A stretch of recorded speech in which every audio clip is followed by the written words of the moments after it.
kuom chenro mar chiwo okumba mar rito jamni mong'ere kaka livestock pasture insurance mano chaki machiegni ni gi piny owacho ma kaunti ma Isiolo kotudore gi piny owacho mamalo ma bende isiro gi riwruok pinje Ulaya kata European Union. Bo chenro ma kamano piny owacho biro puonjo jopith jamni e alwora ma Isiolo kendo jiwogi ni mondo gimak matek okumba manyieno. E kinde oro mokalo jogo mane osendikore e bo chenro ma kamano nomi sira mar omenda mano konyogi ng'iewo chiemb jamni kod yedhe. Simon Legeteti ma en achiel kuom jogo manoyudo sira ma kamano wacho ni chenro ma kamano nokonyogi mokalo kata kamano owacho ne piny owacho ni mondo one ni omedo puonj jopur ewi okumbano ni mar thoth jopur pod onge gi ng'eyo.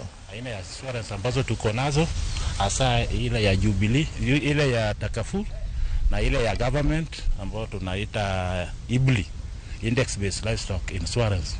Tukiwa tunajaribu kuangalia ni mambo gani hasa inazuia wakulima wasichukue hii bima.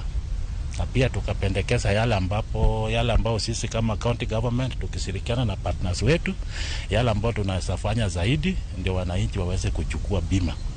Tayari wananchi wamejua umuhimu wa bima, lakini tunataka hii kitu ipanue, wengi waingie.